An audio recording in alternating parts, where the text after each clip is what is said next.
Good morning. It's my great pleasure to be here. I'd be happy to talk about virtual reality, augmented reality, Internet of Things, and anything tech-related. But in my mind, those are enabling technologies. Those are about the how. And I'd like to start by talking about the what. What types of experiences should we be delivering to consumers? And I think it's important to identify a few trends. First, we are never not shopping. If you're thinking about the purchase funnel in terms of a linear progression from inspiration to consideration to purchase, you're thinking about it the wrong way. When you think about the fact that you have a microcomputer in your pocket 24/7, you're going back and forth between inspiration, purchase. Again, you are never not shopping. The other thing that this audience appreciates maybe more than my colleagues back at Google, it is not about comprehensiveness in this space. It is about curation. Understand me. Give me the 3 pairs of jeans that match my style and my fit. I don't need 10,000 search results in a millisecond. And then if there's one thing I leave you with this morning, it's this. Digital does a great job of facilitating transactions, letting you buy. It does not replicate the shopping experience that we all know and love. It doesn't activate a very thoughtful stylist or store associate that understands you, understands the event you're styling yourself for, and again, curates that experience for you. And so with that as our backdrop, I want to acknowledge that Google is a platform. We are on this earth to connect you with your consumers and to get out of the way as quickly as possible. So I want to talk about 2 of these 3 things. I think friction is about buying, it's about fulfillment, it's about logistics. I want to talk about more of the fun stuff. So I'm going to focus on inspiring and personalization. First, to inspire. So it's really hard to inspire with text, and it's really hard to inspire with a stock photo of a blouse. But the lifestyle imagery that we've all adopted in a print context is exactly the type of experience we ought to start with in a digital environment. And apparel and home are great examples of where we receive almost half of our queries from consumers are unbranded, very general. The example you have behind me is for mirror. If I'm searching for a little black dress, not that I would ever personally search for a little black dress, I'm not ready to see 3 product SKUs. I need to be taken down a path. I need to be inspired. And so we're experimenting in the US, soon bringing it across the pond to Europe on what sort of lifestyle imagery can we activate when the consumer is coming to us early in their shopping journey. It's also about influencers. Influencers bring authenticity to your brand. This particular influencer is UK-based, and she has 20 million subscribers. Now, when you think about access to consumers and marketing strategies, where can you engage with 20 million like-minded fashionistas?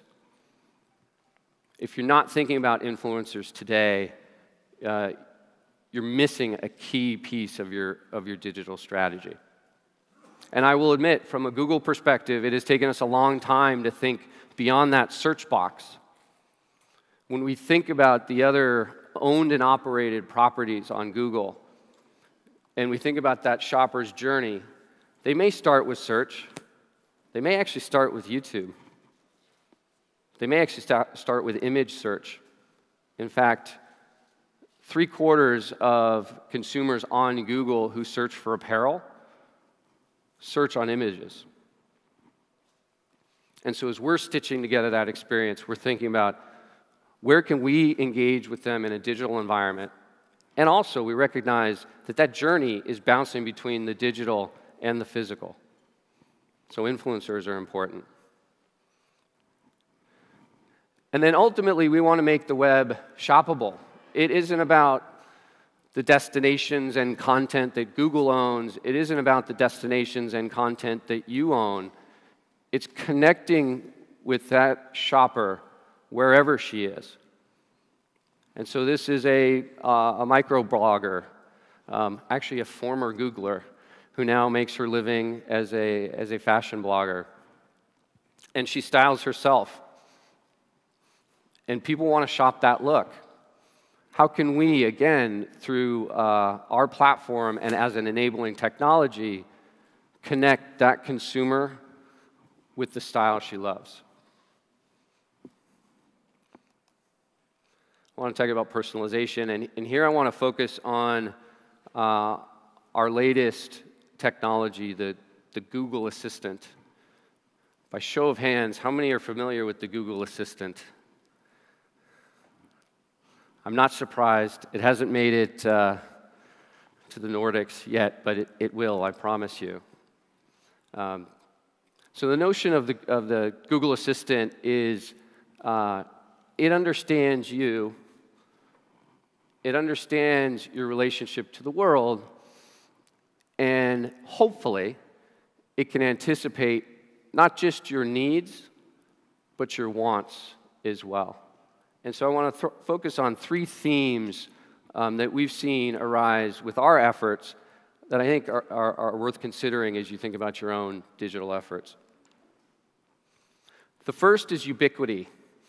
So the notion of this assistant, it resides in my pocket on my mobile device. We also have a set of hardware, which again is slowly being distributed globally, that sits in the home, mostly in the kitchen. And we have a number of wearables. So the notion here is I might start my shopping journey at home. I might continue it on the metro into work, and I might finish it in a physical location. Understanding that context, knowing where the consumer has been, and help them get to where they're going is where Google's focused. And we've seen some interesting trends from a customer segment perspective. This one in particular shocked me. Salesforce did some research on US, Canada, and UK consumers. I pulled the UK numbers because they're probably most relevant here. US consumers, I think, are further along in understanding the exchange of data for value. But I found this stat quite encouraging, that consumers, specifically millennials, would prefer that a physical store understand what online research they've done. Again, to anticipate the needs, particularly from a stylist perspective, understanding what types of things the individuals research before they get in the store, incredibly helpful. And if you rephrase this to, I would share my preferences with a physical store in order to receive better service, that number jumps to 60%. So there's something here from an omni-channel experience. I want to talk a little bit about our recently announced relationship with Walmart. It's a mass merchant focused on consumables. I understand it's not the use case that you're thinking through in your businesses, but I think it is informative. And so the crux of this relationship with Walmart, we recognize that the context that Google has about the consumer, where they live, where they work, number of family members in the household, personal preferences, paired with all the offline data that Walmart has, right? 90% of commerce still happens in an offline environment. We could deliver a truly personalized experience. And again, just the tip of the iceberg here. But for instance, if I were to set, I might wake up my phone, apologies if I do. Okay, Google, add peanut butter to my shopping list. It will understand that the last time I purchased peanut butter from Walmart, it was Jiffy brand, crunchy, 16 ounces. And instead of putting sort of the generic term peanut butter on my shopping list, it puts that peanut butter. You can see the implication for brands in this environment. Brands still matter. Brand affinity still matters. It's also natural. And I think this is the most important takeaway for this industry, because the conversation between a stylist and a shopper is very much a conversation. What do you like? What do you don't like? How far are you going to be walking in those shoes tonight? That sort of natural language, call and response, let me help you along your journey, is incredibly conducive to this environment. And what we're finding is that for the first time, really, consumers are no longer having to adapt to the technology. The technology adapts to you, which I think is a pretty profound shift. And again, shopping is an ambient activity. I can't tell you how many times I've been on my morning run and remembered, I left such and such off my list, add this to my list. So having that natural conversation, it is an inline experience. It's just part of your fabric of your day. And ultimately, what we want to get to is delivering experiences. So the image I have up here is of Google Photos. I highly encourage you, if you haven't tried Google Photos, do. It even works for those of you with iOS devices. But it's deployed machine learning through your own personal photos, just for you, such that you could say, my son's name is Cooper, show me pictures of Cooper's birthday. And it will recognize through face recognition who my son is. It will extract elements that suggest a birthday party. And it literally delivers, my son's turning 13 in a couple months. It will show me 12 years worth of birthdays. That's pretty remarkable. You could see how that has application for fashion.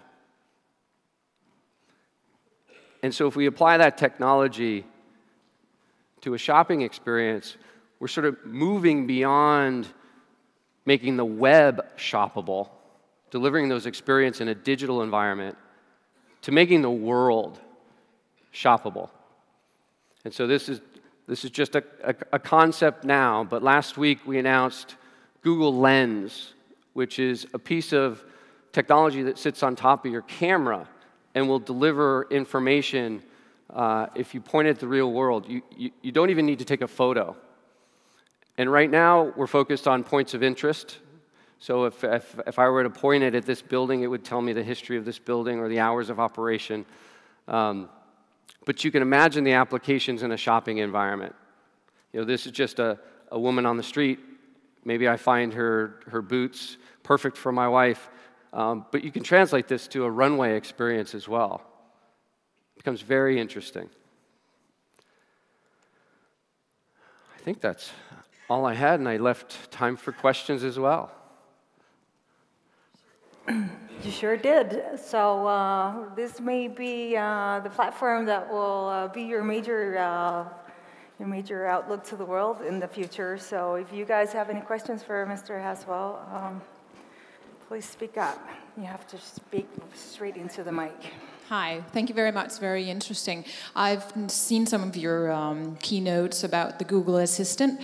What is the prospect of different languages, about recognizing different languages, the Nordic languages, etc.? What's the time span? Soon. So one of the announcements we made last week was our earbuds can actually translate 40 languages in real time, which is amazing for someone like me. I wish I had them for this morning's introductory remarks. But we're very focused on, the balance for us is we're a global company, and we historically haven't acted as locally as we should. One of the reasons I'm here this week is to acknowledge that localization is critically important, and whatever we build in the United States doesn't necessarily translate to every market. So, soon. Soon. I love that answer. I was going to ask you, just because it'd be so interesting for you to just focus on that. From what you know about the Danish fashion industry, great part of it is represented here today, and I might add, it does consist of quite a few mid and small cap type of companies. What would be your advice to this industry, given that we have all this change coming, we have all these possibilities, and so on and so forth? What's the good advice for them? Especially for smaller companies, focus.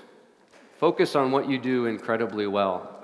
I've been at Google for 7 years, and over that time, it's been slow, but certainly in the shopping context, we finally realized as a company that science doesn't solve all problems. Retail is very much still an art. So I'm relying on you actually to build those stylized experiences, invest in content, and where I can help along the way from a technology standpoint, I'm happy to accelerate your efforts. Also, I was wondering, we are starting to hear that some of the large platforms are starting to offer credit to the vendors so that they're able to actually deliver on the volumes that are requested on your platforms. Are you thinking about doing so? We talk. I know data can sometimes be a dirty word, but we're talking a lot about how we can work with both retailers and brands to provide greater transparency in the experience. So, for instance, we're in very early conversations with a number of the global mall operators, and how can we provide transparency that a consumer engaged with a particular brand and then ultimately purchased from a particular store. If you're a brand distributing through Nordstrom or Macy's, the two large department stores in the US, you really don't have an idea of how the user came to buy your brand from them. And so we're working with the industry to try and expose that, to help you get smarter about your customers. So please raise your hand if you have any questions. Otherwise, I'll just I have one more, because when we talk about retail, e-tail, all this, it's hard not to touch on logistics. So, and about the shipping. And I know that we have the auto project, we have the autonomous trucks and all that going, but where do you see all this leading? How is it going to change the logistics of the shopping experience? So we're investing very heavily in logistics, largely through technology and partnerships. The conversations we typically have are as it relates to price, assortment, and convenience, where convenience is largely the delivery promise. How can we help the industry achieve parity? Again, so you can focus on what you do well, which is differentiate in the market. But I'd love, I'll pass my contact information. I'd love to talk logistics, especially cross-border, how you're able to satisfy that consumer need in a timely manner, where we've found sort of 2 days is the norm. And it's not necessarily about fast, it's about consistent. If you tell me it's going to be there on Thursday, it better be there on Thursday. You know what? I'll pass that advice on to the Danish Railways. I'm sure they could use that. Thank you so much, Micahel Haswell. It's been a pleasure to listen to your great advice and your speech here. Thank you. Thank you.